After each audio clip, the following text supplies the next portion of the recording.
Psalmi 119 është psalmi më i gjatë në të gjithë Biblën dhe njëkohësisht është poezia më e gjatë në letërsinë e vjetër hebraike. Ai përbëhet nga 176 vargje dhe është organizuar si një akrostik i përkryer.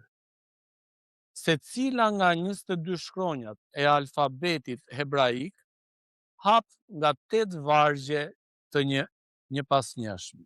Kjo strukturë e jashtëzakonshme tregon qëllimin e autorit të mësohet fjala e Perëndisë me kujdes. Bëjnë pjesë në shkronjën hebraike Nun. Psalmisti shkruan këtë fjalë jo si teori filozofike, por si dëshmi personale të jetuar. Ai kishte kaluar me mundime sprova të rënda.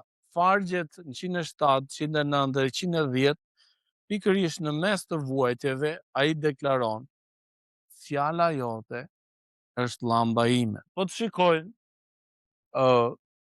5 fjalë kyçe në gjuhën hebraike janë fjala ner, do të thotë llambë, kandil, balte, me vaj ulliri që ndriçon hap pas hapi.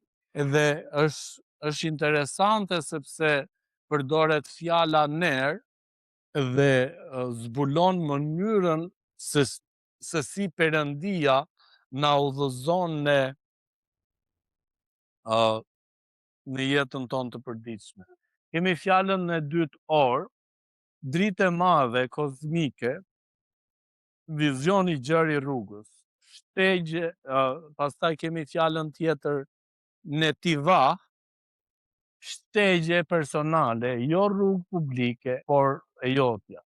Dhe dervaka, fjala jote, drejtuar personalisht Perëndisë. Leragli, për këmbët e mia, udhëtimi individual hap pas hapi. Kto janë fjalë kyçe që na shpjegojnë mënyrën e të komunikuarit me Perëndin.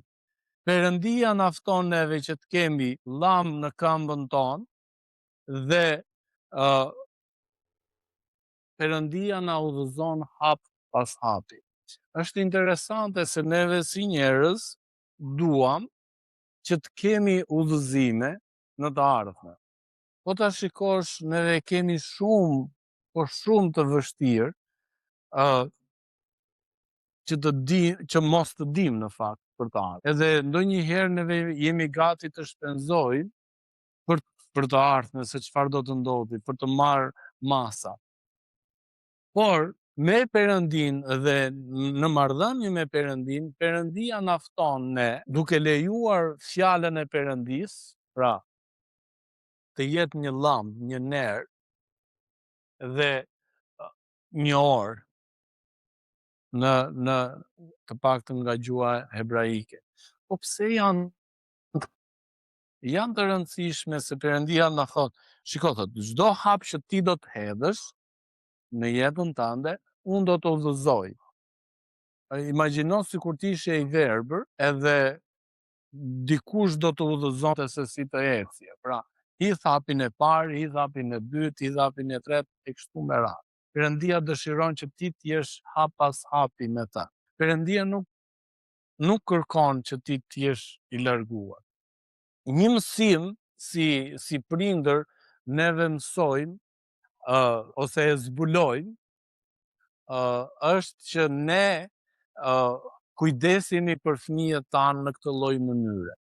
Edhe puna është që të paktën mendojmë që jemi në rrugën e perëndisme, neve duam që fëmijët tanë, duke treguar dashurinë tonë, duke treguar për kujdesjen tonë, çdo hap i tyre të hidhet në vend të sigurt, jo në një vend që rrëshqet, jo në një vend ku fëmia yt mund të vuajë. Dhe këtë pikërisht duam neve të tregojmë me fëmijët tanë. Por në qoftë se neve do ta krahasonim ose do ta kthenim syrin tonë nga marrëdhënia jonë me Perëndin, Perëndia na do në të njëjtën mënyrë. Madje ne mund të themi që Perëndia na do më shumë se sa ne mund të mendojmë. Një mësim kyç nga ky shpjegim deri më tani është që Perëndia na udhëzon si një baba i mençur, jo duke na treguar gjithçka menjëherë. Kjo do të na mbingarkonte, por duke na dhënë sa dritë kemi nevojë për hapin tjetër. Shpesh herë neve dëshirojmë që të kemi një projektor shumë të fuqishëm që të bëjmë dritë deri në fund të tunelit. Ndërkohë që Perëndia na thotë na jep dritë në hapat tonë. Edhe përsëri neve e kemi shumë të vështirë që të mendojmë që po mirë, nga ta dim neve që nuk po vjen një rrezik atje në fund të tunelit, atje në errësirë. Por puna është që Perëndia thot unë jam me ty, thot, nga fillimi deri në fund. Mirë, ne me arsyetimin ton mund të themi, mirë, dakor, ti je me ne nga fillimi deri në fund. Unë e di që ti je me mua, me ne nga fillimi deri në fund. Por nuk do ishte keq që të shikoja deri në fund të tunelit. Edhe nëse ti do mund të shikoje deri në fund të tunelit, çfarë kuptimi do të kishte fjala besim? Që të thot që Perëndia thot më beso mua, më zi bes mua, që të ecim së bashku. Tek Gjoni 17 thot shenjtëroj me të vërtetën tënde, fjala jote është e vërtetë. Jezusi lutet për ne që të jemi të shenjtëruar nëpërmjet fjalës. E keni vënë re që neve si njerëz,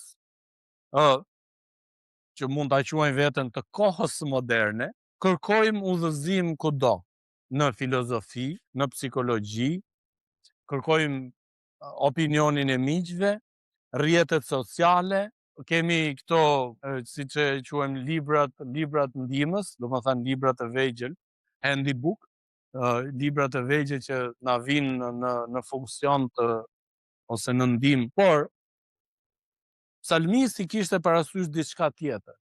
Ai deklaron burimi im i vetëm i besueshëm i dritës është fjala e Perëndisë.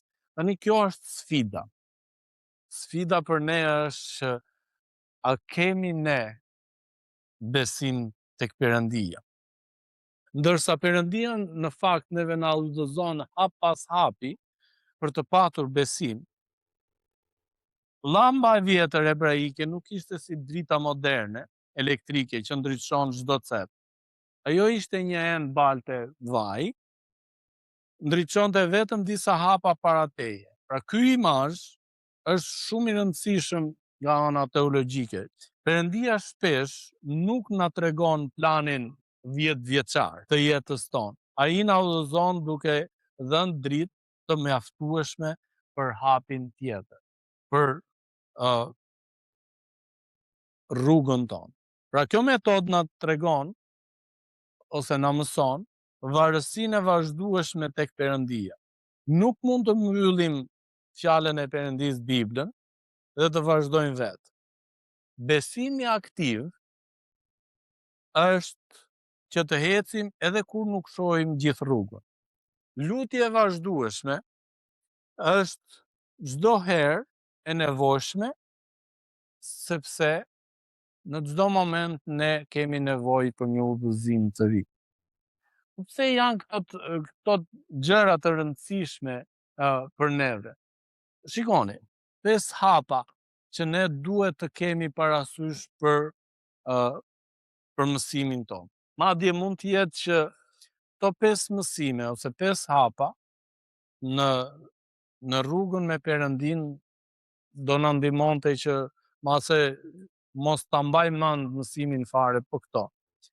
Fjala është si burim i vetëm dhe i vërtet. Po flasim për fjalën e Perëndisë. Pra çdo burim tjetër, udhëzimi, duhet testuar nëpërmjet fjalës. Ajo është standardi absolut, jo mendim kulturor i kohës. Fjala na udhëzon që kemi nevojë që udhëzim hap pas hapi dhe besimi. Tia nuk na tregon planin 10 vjeçar, na jep mjaftueshëm dritë për hapin tjetër. Fjala zbulon e pastron zemrën. Ashtu si drita zbulon errësirën, fjala zbulon mendimet e fshehta, vepron si kirurg shpirtëror. Hyn thellë dhe pastron. Hebrejnë thotë që fjala e Perëndisë është më e mpretë se sa tejet e thikës. 4. Fjala si burim gëzimi. Psalmi 19, vargjet 7 dhe 8 thotë: gëzon zemrën, ndriçon. Fjala nuk është barr, ajo është burim dhe freskim shpirtëror. Dhe 5. Meditimi si disiplinë e shenjtë.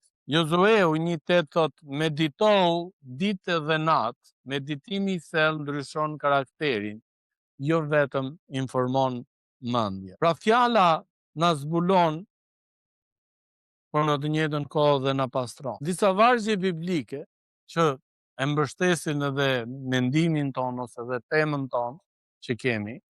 Hebrejnë kapitulli 4, vargu 12 thot: fjala e Perëndisë është e gjallë dhe fuqiplot, dhe deporton deri tek mendimet dhe qëllimet e zemrës. Prandaj është e rëndësishme që neve të kemi Perëndin udhëzues çdo kohë. Neve ndonjëherë është e rëndësishme të dimë të ardhmen, se çfarë do të na ndodhi neve mas 5 vjetësh, mas 10 vjetësh. Por imagjinoni stresin, imagjinoni agonin që ne do të përjetojmë kur të vijë ai momenti. Kur ishim të vegjël, në shkonin në shkollë, se ne atëherë ne të lashtët e bënim rrugën në kamp për të shkuar në shkollë. Dhe kur kalonim tek disa lagje ishin ca qenë, po ishin shumë me gërsira. Ata ishin shumë qinj, madje kur të ndiqnin nga mbrapa, po mos kishe vrap që të vrapoje, ose po mos ishe kujdesshëm se ndonjëherë dhe vinin dhe, si themi ne, tinëras, fshetas. Edhe në momentin që do kalonim aty ne gjithmonë ishim gati se ata ushtarët. Edhe në momentin që kalonim te rruga, i kishim me vrap, ose edhe ndonjëherë gëzonim që qeni nuk na ndjeu, nuk na kuptoi që ne kaluam. Pra imagjinoni këtë lloj agonie që neve do të kishim në momentin që do të dëgjonim që diçka e dim që është rrezik diku gjatë rrugës. Prandaj edhe Perëndia na thot, Perëndia e din shumë mirë që jeta jon, duam apo nuk duam neve, është e përbërë edhe nga rreziqe, është e përbërë edhe nga vuajtje, është e përbërë edhe nga dhimbje, edhe nga humbje.